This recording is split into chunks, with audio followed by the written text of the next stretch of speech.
Hi, everyone. Welcome back to week 8. You guys are getting through it. I'm so proud of you. We're almost halfway through, or actually, we're more than halfway through.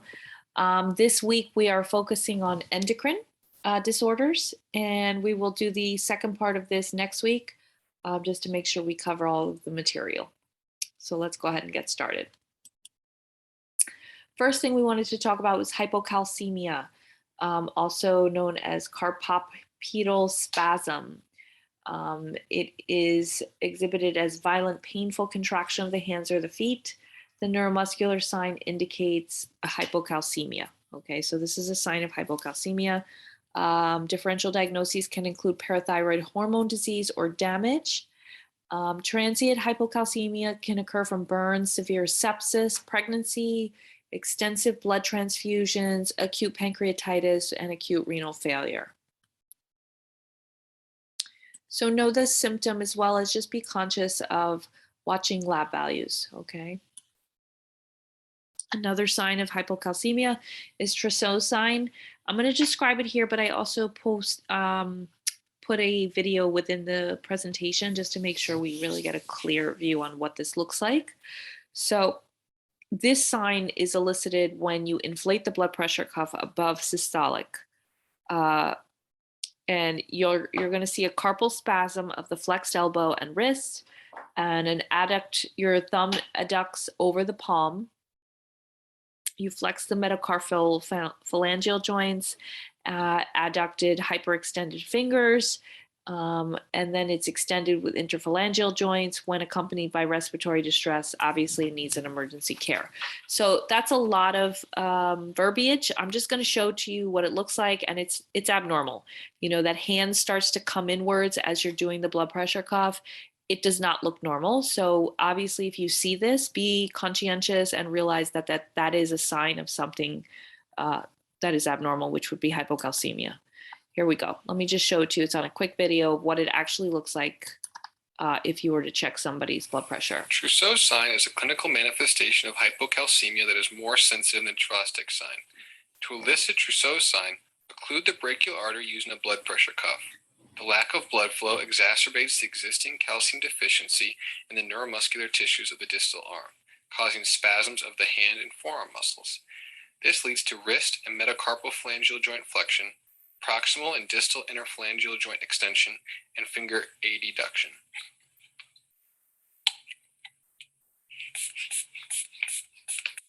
As we occlude the blood vessel, notice the patient's hand turning upward and inward, inflection and adduction. All right, so I hope you saw that it was a quick showing at the end of that video.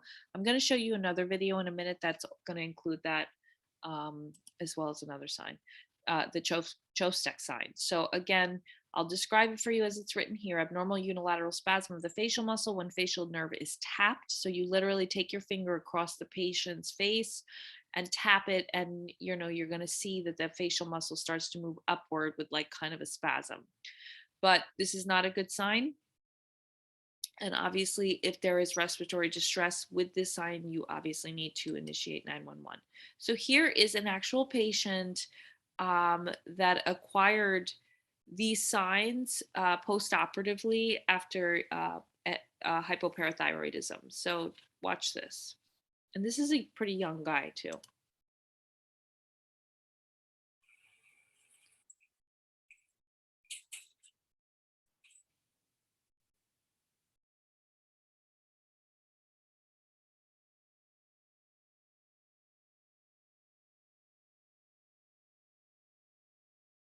So this is a very subtle way that his hand starts to turn in, unlike the last video where it was like very apparent, like it, but again, this is a very subtle thing if you saw it at the end. So hopefully that's helpful in understanding these signs. Okay, another endocrine disorder, gynecomastia, which is enlarged breast tissue in men. So yes, men can develop breast depending on what's going on, whether it's an imbalance in hormones, or if it's medication implicated. So calcium channel blockers and other medications like that can definitely cause that. It could be an imbalance in the androgen and estrogen or an increase in prolactin. So we want to look at a few different factors. Keep in mind also obesity can lead to something that would look like gynecomastia, but it's really just excessive weight gain that can sometimes, once the weight is lost, it no longer is present. So we want to just differentiate gynecomastia versus malignancy. So there are malignant breast tumors in men that are typically unilateral, firm and immobile. They grow rapidly and are often painful. So they are symptomatic wise in that they have a decreased libido as well as impotence, which may indicate the presence of chronic pulmonary, renal, or liver disease, testicular failure, or endocrine pathology. So these are symptoms that you definitely want to make sure you're being conscious of when you do your review of systems with your patients. Please don't be, uh, you know, reluctant or hesitant to talk with your patients about sex and impotence or decreased libido. It's super important to know because that can definitely differentiate hormonal issues as well as symptoms that could be indicative of anything that might be malignant. So, have those conversations with your patients. It's nothing to be ashamed of. We are all human beings, and this is all something that we incorporate into our lives. So, in terms of management of gynecomastia, it should resolve spontaneously within 1 to 2 years. There's not really any medication. You just want to follow up biannually, make sure it's measured in terms of just making sure it's not getting bigger or worsening. We want to try to make sure it's resolving. So, cold compresses and analgesics may also relieve discomfort. You can just talk to your patient about that. You definitely want to give them encouragement and reassurance and attention to any impact it may have on the male body image. Sometimes surgery could be indicated, and you just want to definitely instruct on breast and testicular self-examinations. Okay, so when you want to refer, so you definitely want to make an endocrinology referral if at any point the physical findings are not consistent with a normal exam in a prepubescent or pubertal male. In pre-puberty, if it does not resolve 2 years following puberty, or it occurs in the presence of abnormal serum levels of free testosterone and luteinizing hormone, as well as the patient shows abnormal secondary sex characteristics under masculinization or small asymmetrical testicles. So that's when you want to make sure you make that referral.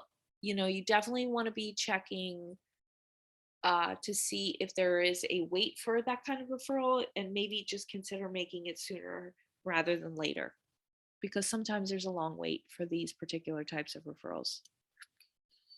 Okay, hirsutism. So that's an increase in terminal hair growth on the face, chest, back, lower abdomen, pubic area, axilla, and inner thighs. What is the cause or the etiology? Usually it's an increase in androgens by ovary, adrenal glands, or an increased sensitivity to androgens. 87% of cases are idiopathic or related to polycystic ovary disease. So symptoms could be virilization, hoarseness of the voice, clitoromegaly, receding temporal hairline, acne, loss of body fat, breast atrophy may be due to an ovarian or adrenal tumor, possibly. Diagnostics would include total and free testosterone levels, DHEA, TSH, prostate prolactin levels, LH, and FSH. And then if we have levels, these testosterone levels are over 200 in women, we want to consider adrenal or ovarian pathology. The DHEA-S, if it's greater than 700, we want to consider an adrenal tumor, and workup is indicated. If our LH or FSH is greater than 75%, we want to consider polycystic ovarian disease. So the management of this is, if it's adrenal or ovarian in origin, we want to make a referral to endocrinology. We want to discontinue any implementing medications. We want to treat PCOS if that's what it is. If it's very mild, we want to consider some cosmetic therapy like physical removal, chemical depilatories, or bleaching. Obviously, we could do electrolysis and laser therapy to do like some permanent removal. And then we can also consider some weight loss because it obviously would reduce the androgen production if the woman specifically is obese. So an increased neck size. An increase in neck size could indicate an endocrine issue. It could be differential diagnosis, could include blockage of glands, trauma, masses, neoplasms, cysts, lymph node enlargement, Hodgkin's, sarcoid, cysts, adenoma, carcinoma, CHF, Graves' disease. The most common cause, usually, which would be an endocrine disorder or issue, would be an enlarged thyroid. So, signs and symptoms that would be concerning in terms of an increased neck size would include sleep apnea, history of thyroid problems or recent surgeries, allergies, sinus problems, headaches, dysphagia, dyspnea, chest tenderness, cough, hoarseness, neck pain, altered range of motion, difficulty breathing, swallowing, chewing, venous distension, crepitus, bronchial cyst, pharyngeal pouch, Wharton's duckstone, or Virchow's node.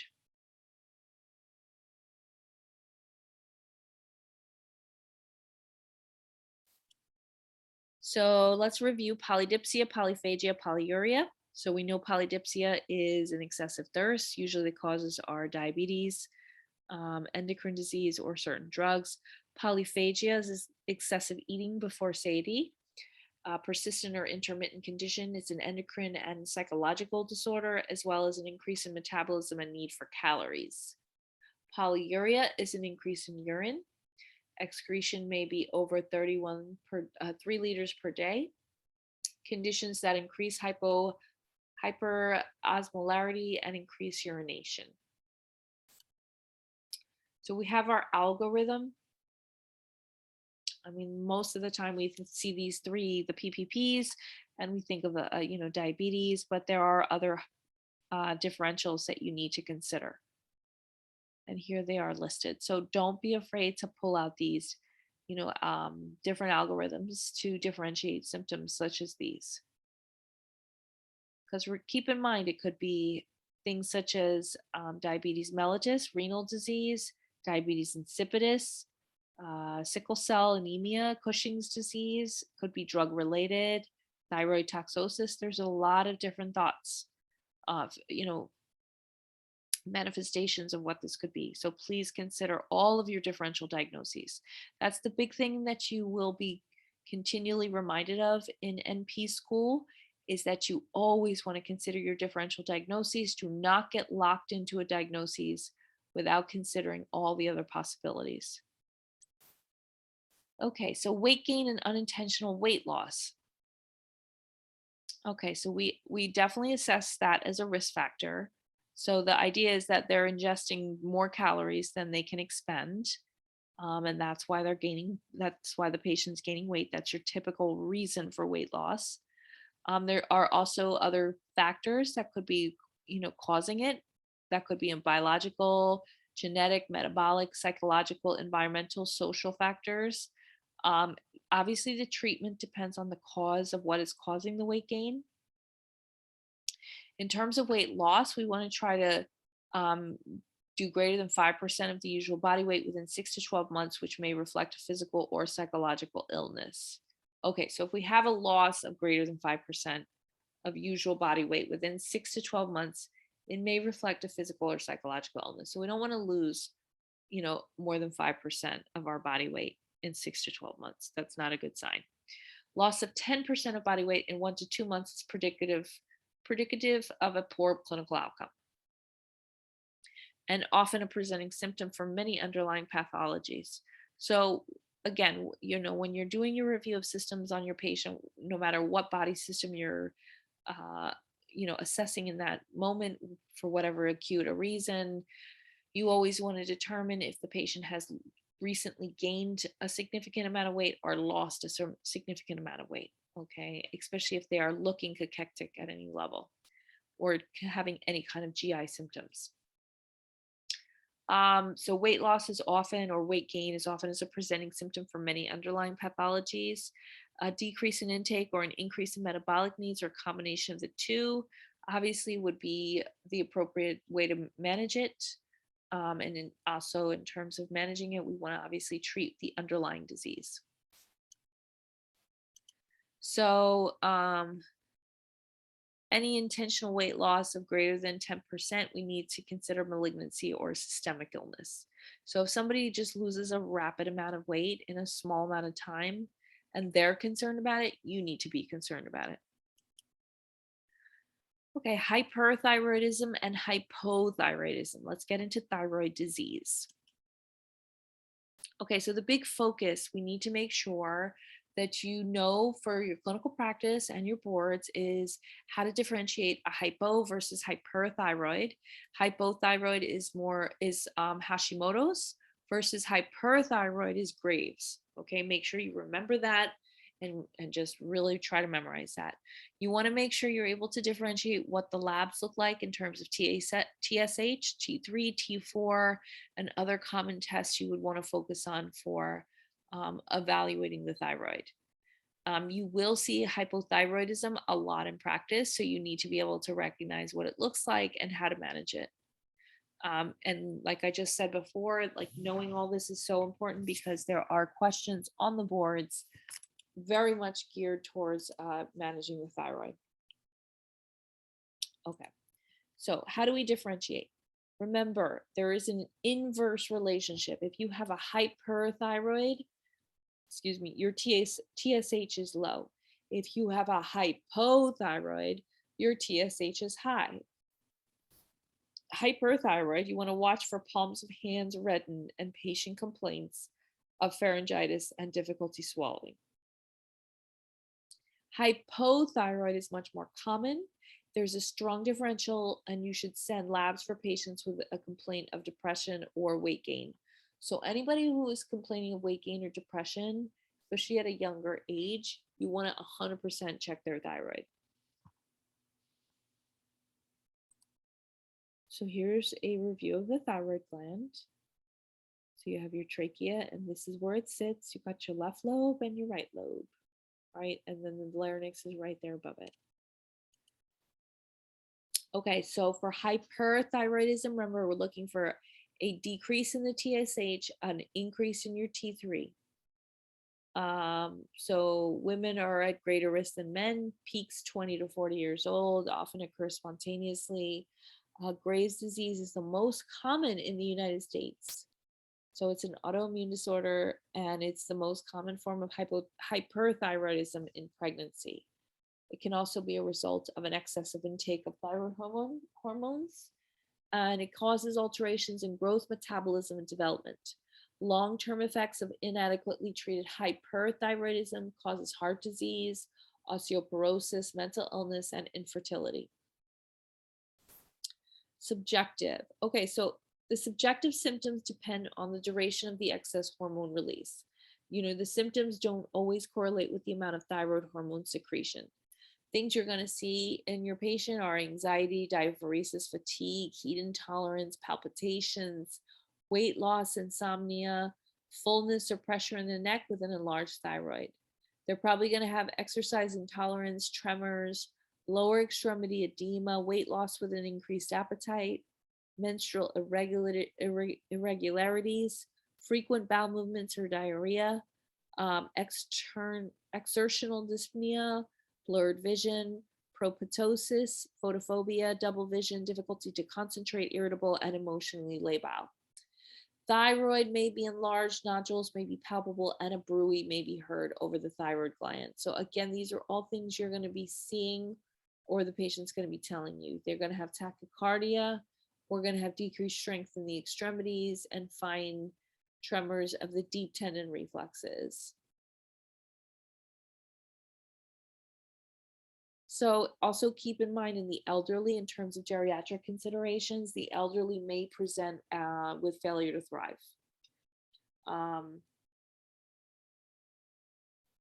So it's harder to detect this in the elderly because they just overall in general, have a failure to thrive. So just make sure you're checking that thyroid. So diagnostics would include TSH, T3, T4, CBC, LFT. You may see antibody titers, and you may want to do advanced testing. In hyperthyroidism, you're seeing a TSH level of less than 0.35, with usually an elevated T4, which usually is a little bit over 12.5. Keep in mind medications may alter your lab results. You want to consider nuclear testing. An ultrasound if you want to differentiate a cyst versus nodule. You may need to do a fine needle biopsy, which is the preferred initial diagnostic for evaluation of thyroid masses. Consider your differential diagnoses, okay? Thyroid toxicosis when you have extremely high levels of TSH. In acute illnesses, you want to consider the presence of elevated estrogen levels, or which may be because of acute psychiatric problems, hyperemesis, familial thyroid hormone binding abnormalities, and autoimmunity. You could want to consider medications. So these are all thoughts in terms of understanding your causes. Managing your hyperthyroidism. So you want to definitely collaborate and refer to an endocrinologist. The goal is a euthyroid, which is minimizing the adverse effects of the treatment and decreasing the incidence of hypothyroidism. Typical treatment of choice for hyperthyroidism. The typical treatment of choice for hyperthyroidism is radioactive iodine 131, which destroys pathological cells. And then you may want to consider beta blockers for faster symptom relief. Antithyroid medications would include PTU and Tapazole, which shrinks the thyroid. They're much slower to work as far as compared to the radioactive iodine, but they do take about 2 to 8 weeks to see a therapeutic response, and they do have some pretty consistent adverse reactions like a rash, urticaria, and arthralgias. You could also consider surgery for a subtotal or total thyroidectomy. We always want to make sure these patients follow up collaboratively. We want to manage the patient with their endocrine disorders. So we definitely are monitoring the thyroid function at least twice a year. And that includes the TSH, the T3, and the T4. The initial treatment, we're going to evaluate them at 1 month, and then 3 months or more frequently if the patient is symptomatic. Therapy with the antithyroid medication should continue for at least 3 to 12 months to see how the patient responds. Every patient is different, so you really want to just see how the patient is managing in terms of their symptoms, and are they actually being compliant with their medication. After radiodyne therapy, the thyroid function test should be performed at 6 weeks, 12 weeks, 6 months, and then annually thereafter. We definitely want to do a lot of patient education in terms of making sure they have a strict adherence to whatever treatment option they decide to choose, because we want to make sure that they don't have any kind of crises where they end up back in the hospital. Antithyroid medication patients should be instructed to report immediately any signs of infection. And then we need to make sure they're getting adequate amounts of rest, exercise, sleep, and good nutrition. And you want to teach them different methods of relaxation.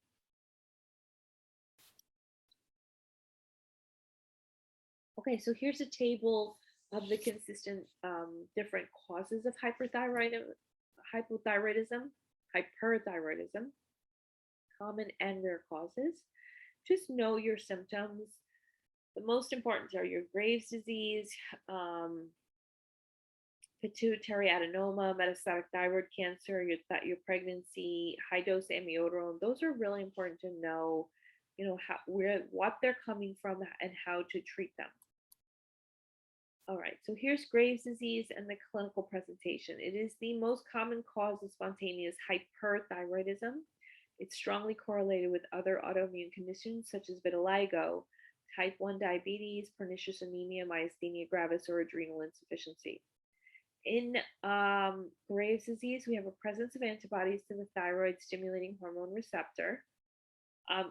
we typically see a diffusely enlarged goiter involving both thyroid lobes.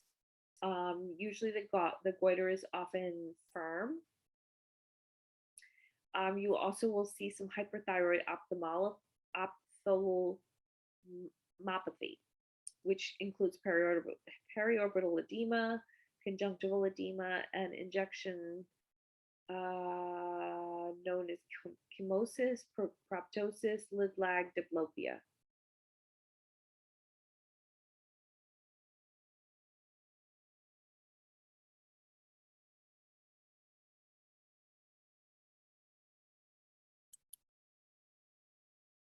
Okay, so in terms of Graves' disease and diagnostic reasoning, we want to do a 24-hour RAIU test, which can differentiate Graves' disease from subacute thyroiditis. And of course, an MRI to assess ophthalmopathy. Sorry, guys.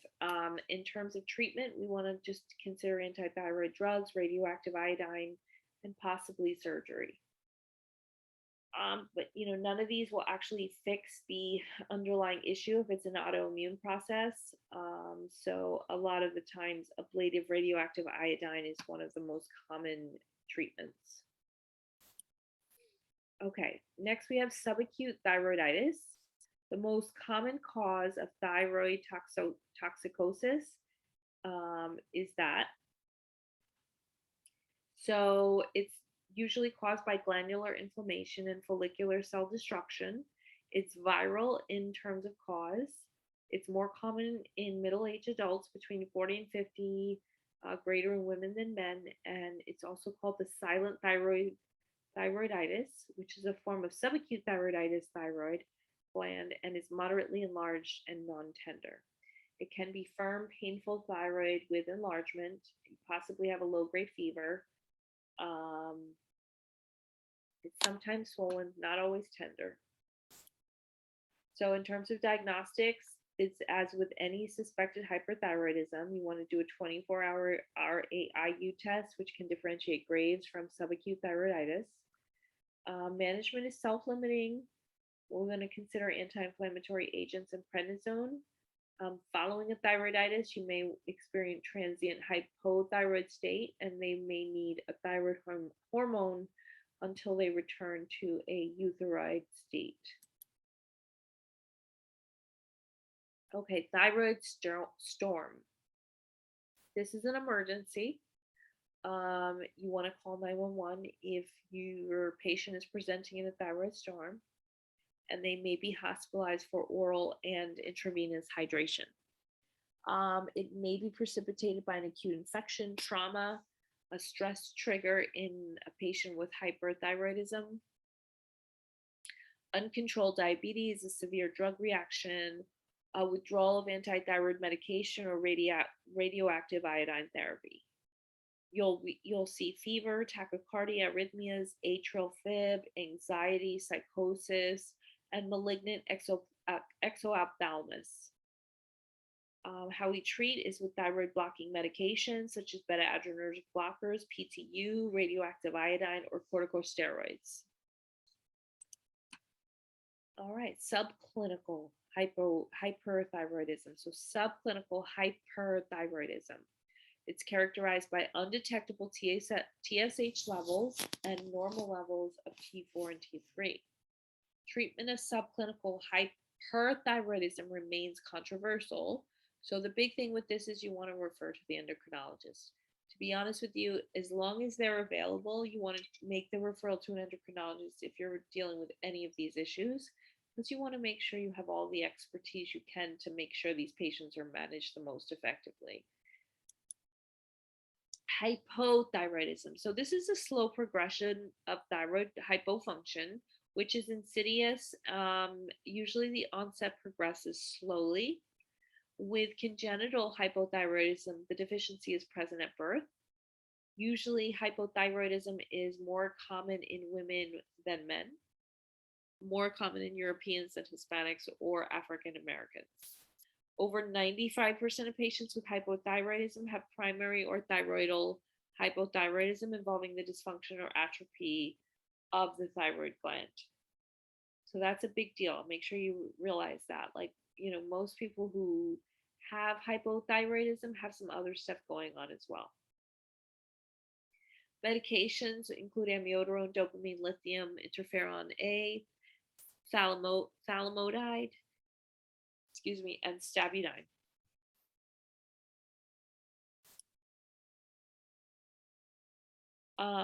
So no, just be aware of different uh,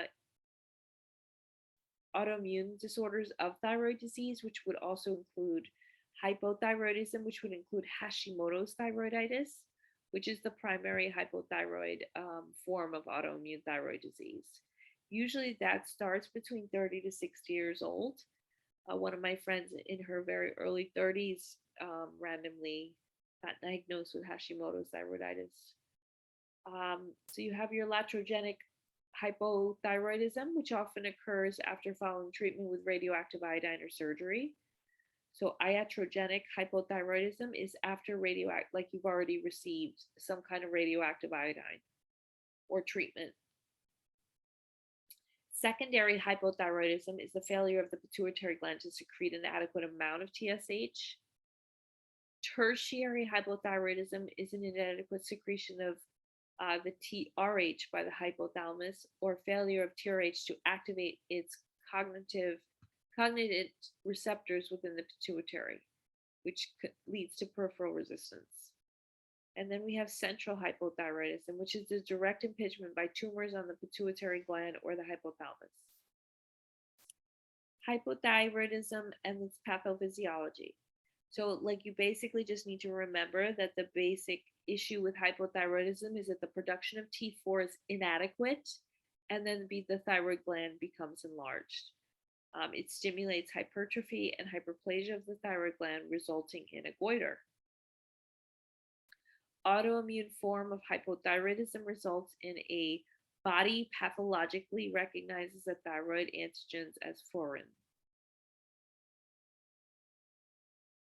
Low levels of thyroid hormones affect most systems, resulting in an overall decrease in basal metabolic rate.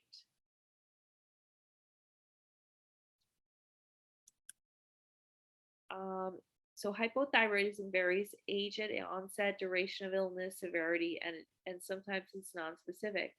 Classic early symptoms include fatigue, dry skin, slight weight gain, cold intolerance, constipation, and heavy menses. These are the big signs and symptoms you want to look out for. The likelihood is people are going to ignore the majority of the other symptoms, but these are the big things that you need to make sure you're recognizing as a clinician. Hypothyroidism. So these would be your later clinical manifestations that you would see, which would include hair loss, intolerance to cold, facial and eyelid edema, extreme fatigue, thick tongue, slow speech, brittle hair and nails, menstrual disturbances, muscle ache weaknesses, apathy. These are all clear indications. And then we have our later clinical manifestations, which include bradycardia, weight gain, decreased loss of consciousness, thickened skin, and cardiac complications. Diagnostic reasoning would include a TSH, T3 at an annual exam in older adults. You always want to get a measurement of the free T4 over a total T4. And initial testing would definitely include an elevated TSH and a decreased free T4. Hypothyroidism diagnostic reasoning. Obviously, in terms of diagnostics, we're ordering a CBC, chemistry panel, urinalysis, lipid panel, ECG, and a chest X-ray. We're looking for anemia, renal failure, and an elevated LDL and triglycerides. We want to look at antibody titers, and if we're suspecting Hashimoto's, we want to just look at those numbers very closely. Hypothyroidism diagnostic reasoning.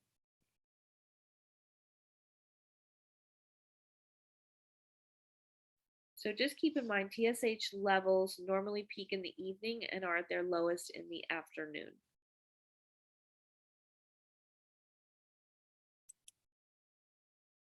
So hypothyroidism management. Usual medication is levothyroxine, and obviously, if we're considering changes in pregnancy, we need to consider increasing the replacement therapy because the requirements are increased. Hypothyroidism follow-up and referral. We want to make sure after therapy is initiated, we get that TSH checked in 4 to 6 weeks. Your target TSH level is 0.3 to 3. Once a stable dose of levothyroxine has been established, the TSH level can be checked biannually or annually. So remember, undetectable TSH levels suggest overtreatment. So you want to definitely refer to an endocrinologist, and anybody who has a cardiac disease, history of cardiac disease, um, central, secondary, or tertiary hypothyroidism after starting any sort of hormone replacement therapy. If you get a patient that's experiencing any unusual or confusing lab findings, of course, any pregnant or postpartum patients, and anybody taking lithium or amiodarone, you want to refer to an endocrinologist. Okay, hypothyroidism patient education. So you want to talk about with them that the likelihood is they may need this thyroid replacement therapy lifelong if it's indicated. But just make sure you check that out before you have that conversation with them. You want to make sure you're reviewing the symptoms of hypo and hyperthyroidism, as well as stressing the importance of follow-up. You want to definitely be discussing about nutrition, healthy diet with an emphasis on low fat, high fiber foods, and as well as preventing constipation with increasing veggies and fruits, and increasing physical activity and fluids. Okay, so hypothyroidism patient education. So the medications that we would be considering are iron, calcium carbonate, aluminum, sulforaphate, and tube feedings. We want to write prescriptions that do not allow substitution and use the same brand for the patient. You have to be careful with this because it definitely can change the cost of the medication. So you just want to make sure what your patient is eligible for.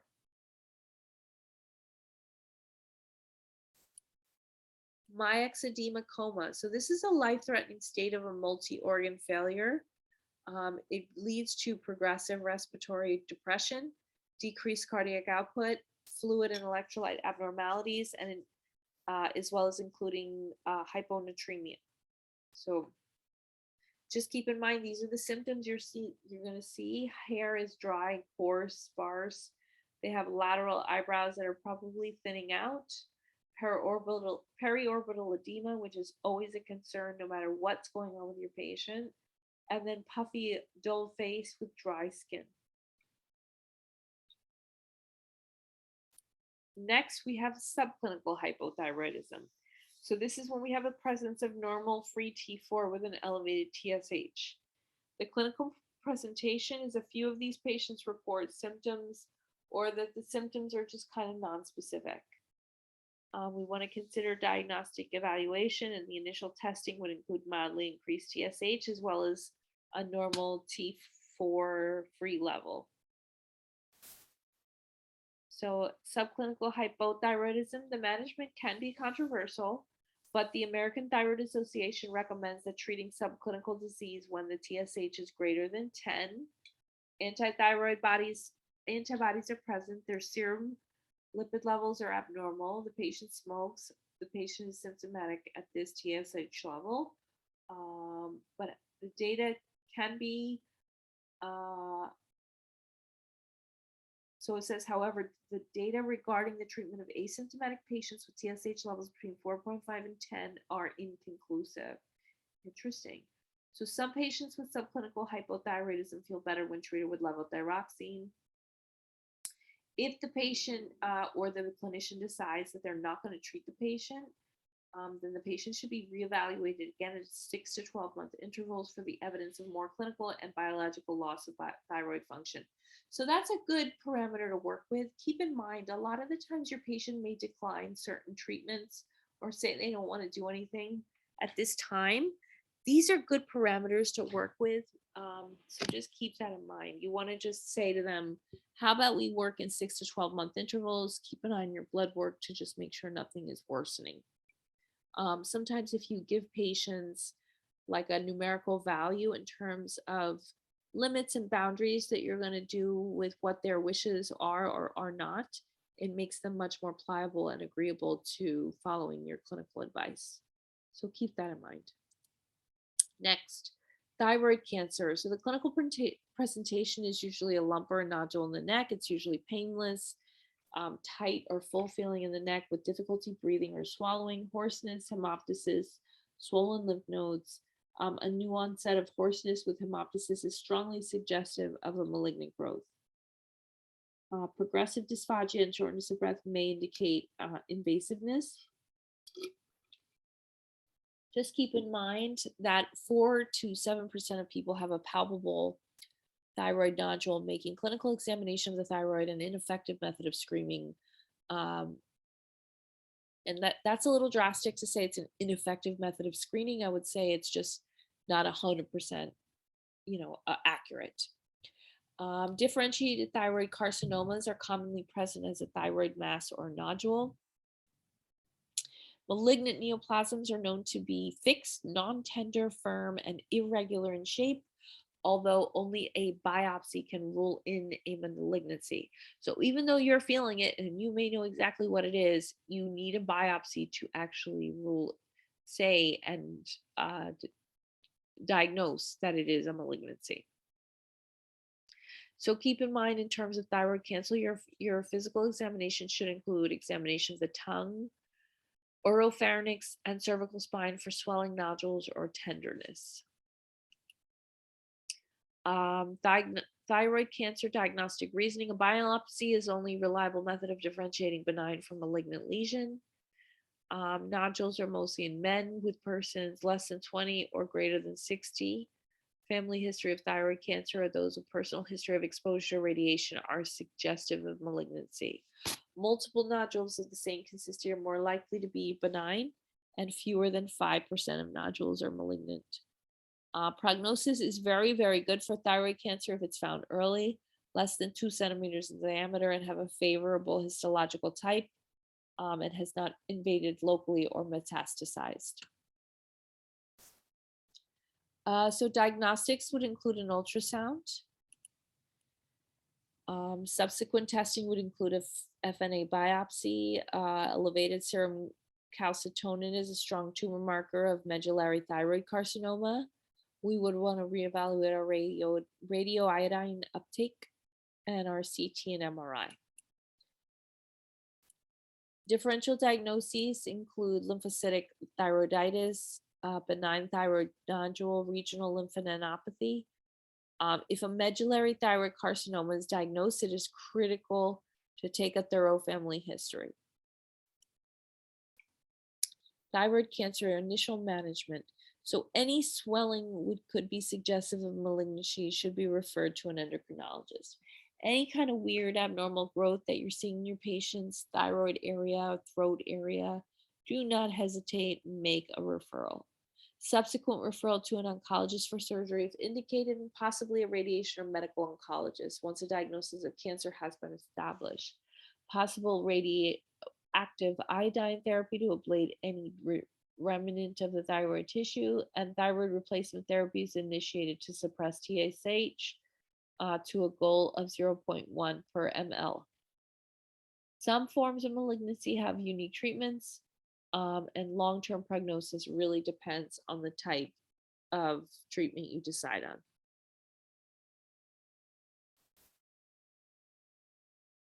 Thyroid cancer follow-up, there's no real major follow-up. You just want to make sure that they get periodic clinical examinations, serum thyroid globulin measurements, chest x-ray films, and the treatment examination to assess recurrence.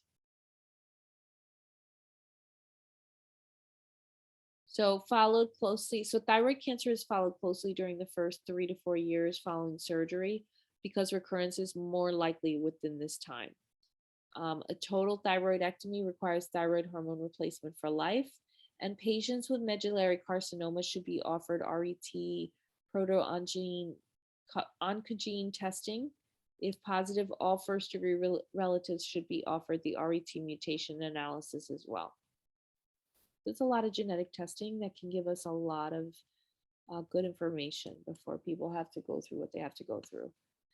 In terms of patient education with thyroid cancer, we want to just educate the patient on the family history of thyroid cancer. Should be advised to perform a neck check monthly, and any of their family members as well as the patient themselves should be checking for any signs of bulging to their neck and any kind of bumps or lumps, and they should be reported immediately. All right, next, Cushing syndrome, epidemiology and causes. So it's caused by a persistent elevated cortisol level, such as the pituitary hormone, adenoma, I'm sorry, guys. So the pituitary tumor, also known as the adenoma, is persistent with an elevated cortisol causes. It can also be a tumor of the adrenal gland, and prolonged administration of large doses of steroids can also stimulate a disordered adrenal function. So clinical presentation would include gradual developing over months or years. Subjective would include weight gain, back pain, headaches, skin changes, and muscle weakness. In females, you'll see menstrual irregularities as well as hirsutism. In men, you'll see a decrease in libido and impotence. You may see emotional lability, increased appetite and weight gain, increased irritability, anxiety, poor concentration, memory, and sleep disturbances. Clinical presentations of Cushing syndrome includes generalized or central obesity. That's pretty consistent. Moon face, buffalo hump, those are pretty consistent as well. The hirsutism, acne, striae, hyperpigmentation, those are pretty consistent. Muscle weakness and wasting are more prominent proximally, and in the lower extremities, you may see osteoporosis as well as pathological fractures. Diagnostics, you want to do one of 4 tests. These are the 4 you can do. Additionally, we're going to do a CBC and metabolic panel. And then the initial test to assess cortisol levels. You would want to do serum cortisol levels as well as urinary cortisol. False positive results may occur in patients who are obese, depressed, or under extreme stress. Medications may also produce high cortisol levels. And if the test is positive, the patient should be referred to an endocrinologist. Now, I get it. I understand that we are NPs and we have a lot of abilities under our belts, but when you're even questioning if a patient has Cushing syndrome, you want to make sure that patient is getting referred to an endocrinologist pretty quickly. Again, I can't stress enough, especially here in Florida, one of the big things we see is that making referrals to specialists, the wait is tremendously long, if not a month to 2 months at the minimum wait to get an appointment. So anytime you're even questioning whether or not you want to consider referring out, just go ahead and make the appointment. The patient can always cancel it later if you're able to manage it. Okay, so differential diagnoses with Cushing syndrome. Obviously, we are going to have elevated cortisol levels. We want to consider pregnancy, obesity, excessive activity, alcoholism, depression. There's so many things you want to consider.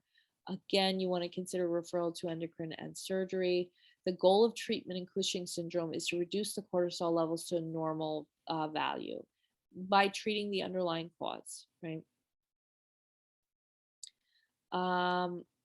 Next, we want to also do a lot of patient education. So one of the big things we're teaching them is avoiding excessive sodium. Talk about where the sodium sources are greater in terms of nutritional choices. You want to talk about the importance of a balanced weight, monitoring their glucose levels at least weekly, checking their blood pressure weekly, and just knowing the appropriate parameters. You want to talk about fall prevention, reporting, making sure they're reporting any signs of GI upset, nausea, vomiting, GI bleeding, anything of that nature. Definitely instruct on good skincare, how to follow, making sure to follow up with their endocrinologist. Medication education in terms of warning signs of under medication or over treatment with cortisone, and wearing a medical identification bracelet all the time. They need to be checking their feet and just making sure they understand the signs of infection, whether it's bacterial or fungi, and making sure they report to their practitioner any signs of any kind of infection. Okay, so Addison's disease or adrenal insufficiency. So this is when we have low levels of cortisol by the adrenal glands from inadequate stimulation of the adrenals by ACTH from the anterior pituitary, or because the adrenals are unable to produce adrenocortical hormones. It may be a gland issue or it may be a hormone failure. Okay, primarily caused, Addison's is primarily caused by autoimmune destruction of the adrenal cortex in 80% of cases in the US, in the ages of people who range from 30 to 60. The risk first is second relative with the disorder. So Addison, so things that you would be hearing about subjectively or objectively are fatigue, weakness, anorexia, weight loss, nausea, abdominal pain, diarrhea, hypoglycemia, and hypotension, which are primarily the results of hypocortisolism and hypoaldosteronism. So your diagnostics would definitely show a plasma cortisol level of less than 3 micrograms and a plasma ACTH level of greater than 200. Diagnosis is confirmed by a cosintropin stimulation test for Addison. So keep in mind that is your confirming diagnostic test, a cosintropin stimulation test, as well as your plasma cortisol levels. You may need a CT scan to make sure that we show any issues or of the adrenal glands. Okay, so how do we manage this? How do we manage the adrenal insufficiency? So in terms of management, we're talking about a chronic glucocorticoid and mineral corticoid supplementation, which is prone to Addisonian crisis due to the inability to mount an appropriate stress hormone response with endogenous cortisol. So we have to determine the appropriate replacement regimen, which requires a periodic assessment of underdosing and overdosing. You want to evaluate for iatrogenic complications of chronic corticosteroid use, including cataract formation, osteopenia, and osteoporosis, where they would get periodic x-rays just to scan their bones to make sure nothing is developing. We want to make sure we get expert consultation with an endocrinologist to make sure that the dose adjustments or changes in the class of hormone replacement is indicative depending on the patient's symptoms. Pheochromocytoma. This should be in your differential list when you have a patient with severe hypertension, episodic, or headaches. The triad of symptoms combined with severe hypertension includes perspiration, palpitations, and pain. Symptoms often occur in waves. Just keep that in mind. In a pheochromocytoma, most often the symptoms occur in waves. It varies in frequency, and they definitely worsens over time as the tumor grows. Hypertension, the patients have paroxysmal symptoms in 50% of the cases. So the treatment is usually a surgical resection, which is the therapy of choice. So gout. This is a metabolic disease that produces painful attacks in an inflammatory monoarticular arthritis.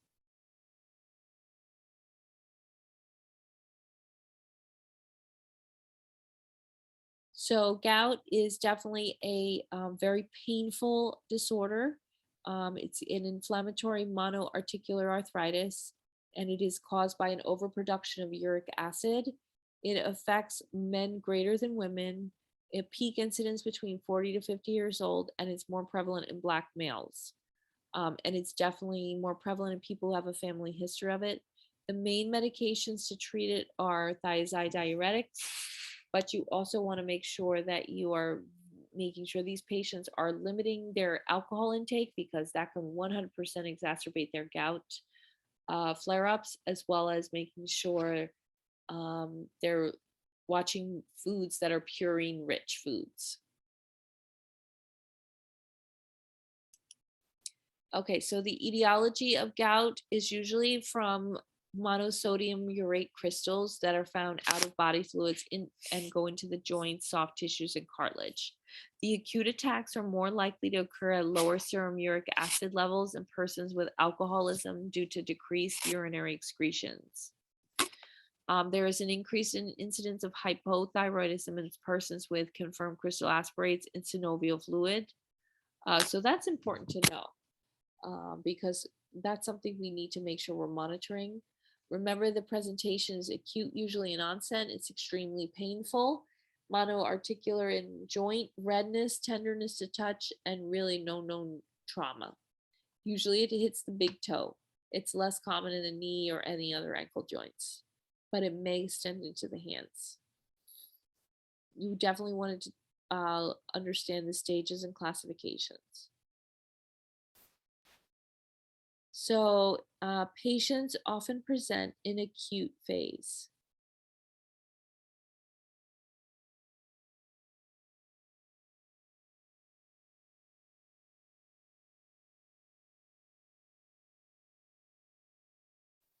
So just look at this chart because it's super helpful in differentiating the different phases. Okay, so diagnosing gout. So we want to make sure we're looking at the uric acid, the CBC, the ESR, an x-ray of the affected joint. You want to consider joint aspirate for crystals for I&D and CNS. You want to look at your hyperuricemia, your uric acid values. And you want to consider that 1 in 5 persons with hyperuricemia will develop urate deposits in a joint, soft tissue, or in the cartilage. Definitely consider your differential diagnoses. There are so many, including arthritis, musculoskeletal injury and infection, septic arthritis, rheumatoid arthritis, psoriatic arthritis, bursitis, fracture, cellulitis, acute joint trauma. The list goes on and on. So always look at your differential diagnoses. Radiology's findings of gout, they are, it is pretty obvious to some radiologists, in certain instances. So keep in mind, it may be gout, whatever it is. Radiology findings in gout. So what they see in that x-ray are tophi, which are soft tissue masses created by a deposition of urate crystals. You want to make sure you're looking at those x-rays because a lot of the times It's you're 8 going to see o'clock. varying densities on an x-ray due to the calcium precipitation with the urate crystals. And just know that tophi are usually located in the periarticular area along the extensor surface, but may be intra-articular or not associated with the joint at all. So just keep that in mind in this x-ray. Other findings on an x-ray. So you want to look at the borders because you want to make sure that the edges of the cortex can be remodeled in an outward fashion, creating an overhanging edge, so to speak. We want to make sure that there's no osteopenia, but there usually isn't in rheumatoid. And you just want to check on the joint space. Gout management, patient education is key. Many patients respond to identifying dietary causes, avoiding seafood, alcohol, etc., and no longer having attacks. So that's a big deal, guys. Like, the truth is, you don't know how much, salt, seafood, alcohol your patient is actually eating on a daily basis.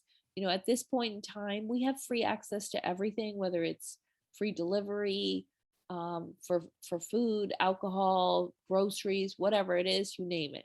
So the bottom line is you just want to make sure your patient is educated on maintaining limits with how much alcohol or the offending dietary causes they're eating. Colchicine is 90% effective if given within 36 hours the onset of symptoms. So your patient will likely come home after a gout attack with colchicine.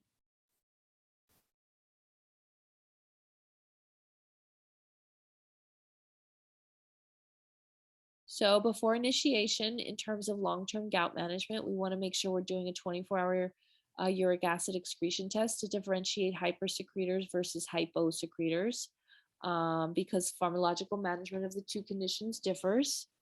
We want to check to their uric acid excretion, and we want to refer to endocrinology for long-term management or refractory cases. So patient education on gout. So avoid purine-rich foods. We want to maintain adequate fluid intake and moderate the alcohol intake. In an acute TAC, we want to restrict physical activity, immobilize the joint, and maintain bed rest for 24 hours. I have to tell you, if the patient is really in an acute TAC, he's in a lot of pain. And believe me when I tell you, restricting physical activity or immobilizing a joint and maintaining bed rest is not going to be a problem for them. The pain from gout is very tremendous. If you've ever seen a patient with gout, you would understand why. After the acute attack, you want to may apply heat for 20 minutes, 2 to 3 times a day with moist heating pads, showers, baths, moist towels. Physical activity is promoted, and then you can begin weight bearing slowly as long as the patient can tolerate it. In terms of long-term management, you want to consider dietary moderation of purine-rich containing foods, which means limiting to no more than 1 or 2 servings of purine-rich foods per day. You want to moderate the alcohol intake, maintain the weight, and sufficient physical activity to maintain joint mobility during quiescent periods between gout flares. Okay, so the dietary modification in terms of foods high in purines, you want to make sure you're providing information on the diet to the patients. It varies by the patient and what they like or don't like. Some find relief or prevention by identifying and avoiding certain foods, especially alcohol, seafood, luncheon meats tend to contribute to that issue.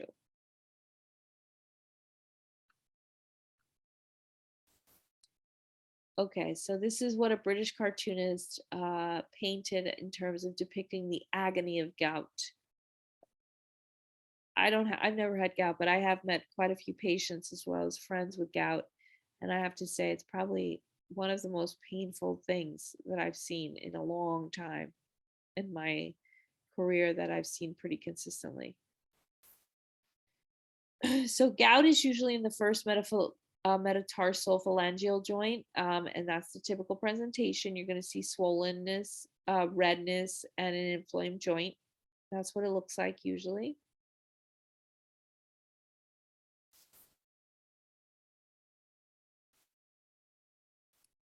So in this particular patient, you want to definitely like put your hands on this patient's foot, feel the area, make sure to see if it's warm, if it's tender, what the next plan of treatment will be depending on how severe that pain is and that redness is.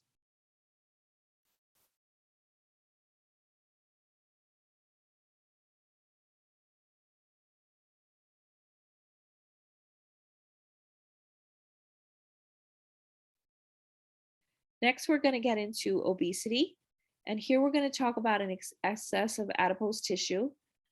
So in terms of obesity, we have to keep in mind that it's a BMI of 30 or more in adults, and it's at or above the 95th percentile for children and adolescents. This is considered a chronic illness, and there are different types of obesity. Major types of obesity include the upper body central, which is greater risk for type 2, coronary artery disease, stroke, and early death. And then there's the lower body obesity.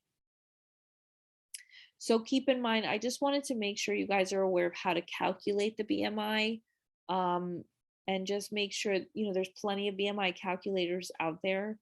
But just so you know, anybody who has a BMI of 30 or greater equals obesity. 25 to 29 would be considered overweight. The best thing I can tell you is to consider getting this obesity BMI scale or chart, which they have all over the place, including the CDC. And then you can just look up height and weight, and you'll get a basic BMI.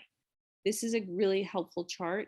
You want to know your patient's BMIs, because whatever their BMI is, specifically if it's over 30, can definitely differentiate them at higher risk for multitude of different diagnoses.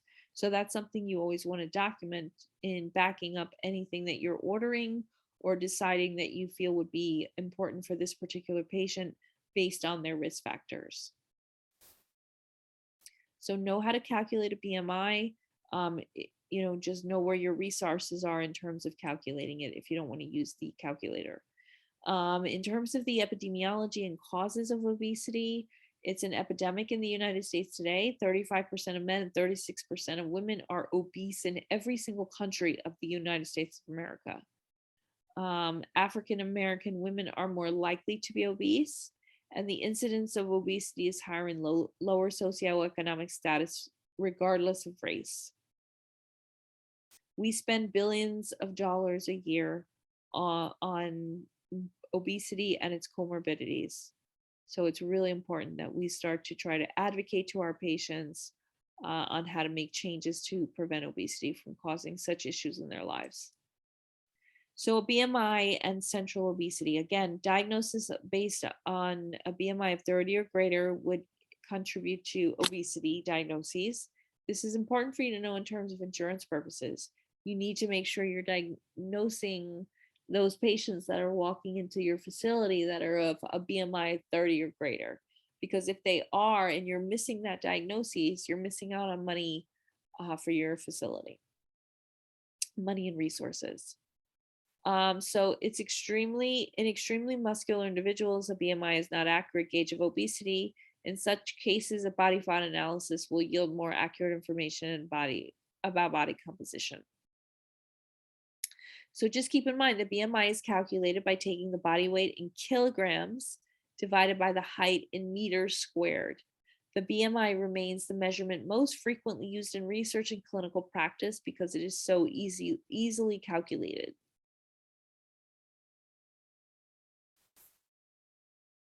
So common causes and epidemiology of obesity. So risk factors include diet, lifestyle, environment, interaction among the aforementioned causes, high dietary fat, and sedentary lifestyle.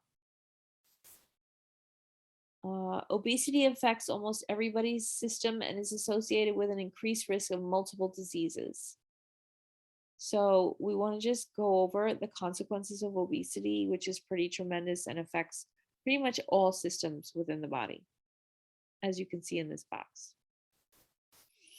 So clinical presentation of obesity, it's very objective. You have a simple anthropometric measure, such as a relative measure of weight and height, BMI, diameters and circumferences, and skid fold measurements are used to establish the obesity diagnoses. We want to rule out second causes before initiating a treatment plan. We want to obtain exercise history and an emphasis on relationship of any weight gain or loss periods to exercise.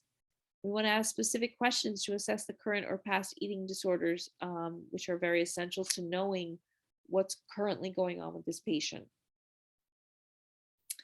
We want to make sure we do a complete medication profile, especially if they're on any corticosteroids, laxatives, diuretics, and appetite suppressants. And although rarely a cause of obesity, a personal or family history of thyroid disease should be explored. So just find out, does anybody in this patient's family have a history of thyroid issues? Initial assessments include the TSH, CBC, serum electrolytes, glucose, magnesium, calcium, uric acid, liver function test, and a lipid profile. We should also obtain an EKG. So differential diagnoses of obesity, the diagnosis of obesity is usually straightforward. Acute or chronic fluid retention should be distinguished from increased adiposity. Differential diagnosis of obesity is geared toward determining the underlying cause. We definitely should rule out hypothyroidism with simple lab tests such as TSH. And the patient should also be evaluated for other risk factors associated with obesity, especially those implicated in CAD like hyperlipidemia and insulin resistance associated with type 2 diabetes. So just keep in mind when you're dealing with a patient with when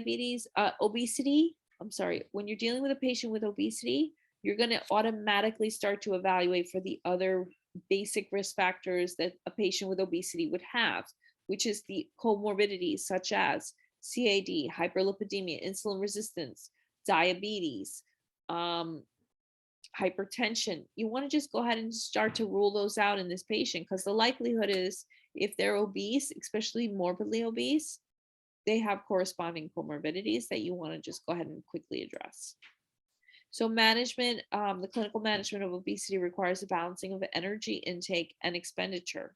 Successful management includes a combination of diet, exercise, and behavioral interventions. You want to have a multidisciplinary approach and just conference with the people that are working with this patient to see if there's anything you guys can do together as a team to help benefit the patient. Remember, with obesity, it's a lot about long-term life management skills. So you have to really continually reiterate those skills at every visit. Management of obesity, you want to focus on reducing comorbidities and reducing visceral obesity. So let's get them on a diet. Let's get them on Weight Watchers. Let's get them on a daily walking schedule. Let's talk about giving up certain things. You know, there's nothing wrong with trying to help your patient make change. Even though they might be resistant to it at first, I would encourage you as a practitioner to just try to keep motivating them to make positive changes to help keep their body as healthy as possible. You want to help the patient to identify any reasons for overeating, which may benefit the patient in managing his or her behaviors. You want to talk about symptoms like being tired, anxious, and angry, which are all major triggers for overeating. Remember the acronym HALT, HALT, which is hungry, angry, lonely, and tired. So if the patient is experiencing any of those symptoms, you want to tell them just to acknowledge it, forgive themselves, release the emotion, and go and get something to eat to just make themselves feel better. Counseling includes benefits of weight loss, reduction in blood pressure, serum triglycerides, and blood glucose levels, and an increase in HDL cholesterol. So dietary management of obesity, you definitely want to do a 3 to 7 day diet history, which should be evaluated at the first visit. And then behavioral eating patterns can be more adequately assessed. Goal of weight loss depends on the calorie deficit. So the diet should be balanced. And then based on using the calorie restrictions, we want to range from 1,200 to 1,800 calories per day. We want to discuss exercise with these patients. It's a significant part of weight loss and maintenance program. It's beneficial in the long-term management of weight loss, lowering blood pressure, increasing muscle mass, increasing insulin sensitivity, improving the lipid profile, and improving glucose metabolism. So slow, sustained exercise for 45 to 60 minutes daily is more beneficial for weight loss than high-impact exercise routines. So just keep that in mind. We want to manage our behavior modification. So that's essential for weight loss and weight maintenance. We want to talk about initial impulsive and binge eating, and in terms of identifying them. We want to talk about relaxation techniques to assist in managing stress.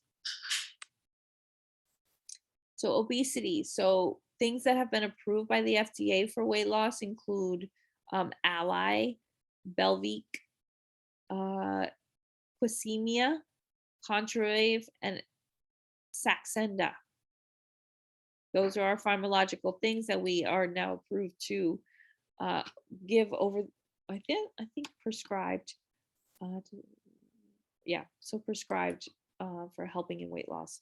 We could also consider surgical management. These are in patients mostly with a BMI over 40 or over 35 with comorbidities.